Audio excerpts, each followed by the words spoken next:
I'm Hannah. And I'm Kaylin. In the second season of Amazon's Making the Cut, Heidi Klum and Tim Gunn welcomed 10 established designers from around the world to Los Angeles, where they competed to become the next global fashion brand. It all boiled down to a tale of Andrea versus Andrea, with Andrea Salazar earning the title of runner-up, and Andrea Pitter nabbing the winning spot and $1 million to invest in her brand. Today we're catching up with the Season 2 Final 2 to chat about how they handled the stress of the competition, what they learned from Heidi and Tim, and even a couple of fashion tips. Listen in. I want to start by asking you to just tell us the story of how you came to be on the show. So I had one friend send me an email and I read it and was like, disregard.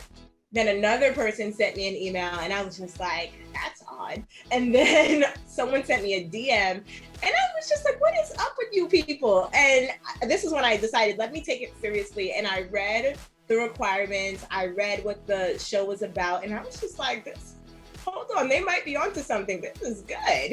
It's crazy because what you do is so creative and imaginative, and yet often you're so pressed for time because you have to meet these challenges in a certain amount of time, and sometimes you have to rush and make quick decisions. Is there anything that you've learned from a moment that you were super pressed for time that you're going to keep in mind for next time you're in a situation where you kind of have to rush and make these quick decisions when you're designing? Be sure of your ability. I think sometimes we take on more than we can actually chew. And I'm like, how can I actually do this? Because that's the question. Like, can I actually do this? And can I do it by myself? Like, that's the question that I ask myself often. And so, now that watching back, I'm like, I am very happy that I maneuvered and strategized in the way that I did. But it was definitely, I always had to consider what my ability was.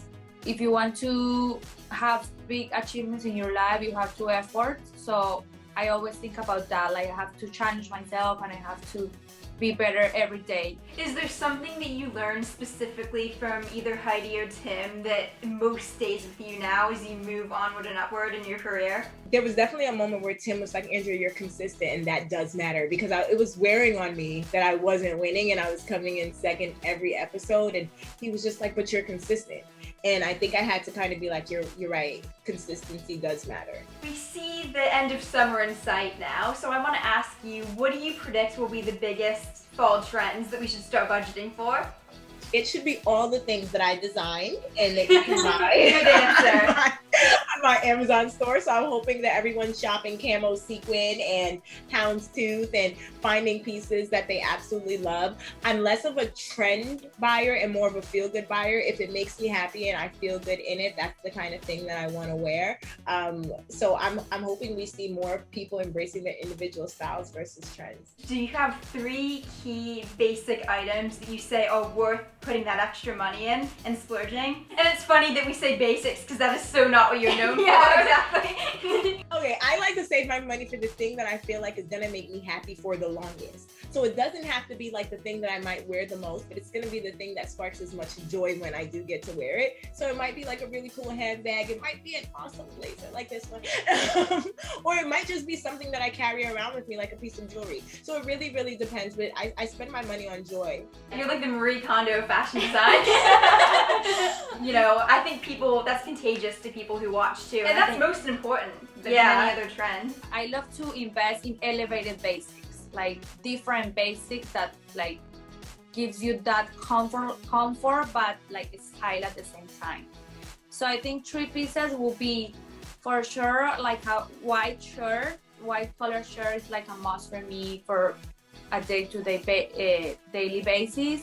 Bikers and crop tops for me are like a must. What would be your biggest piece of advice for aspiring fashion designers? My biggest piece of advice would probably be to check in on your why. Like, what are you doing and why are you doing it and who are you doing it for? Because if you can kind of call out those things, that means you're able to check on them regularly. So as you're on your journey through designhood, you can often go back and say, okay, I've made these decisions because they serve the people that I'm serving. And if you can define exactly why you're doing it, then you're in a good space.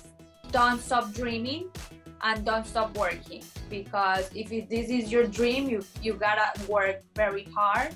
Follow your instinct, believe in your gut, Don't be afraid. Everything is possible when you have your objective clear. And if you really love fashion, you can show it to the world.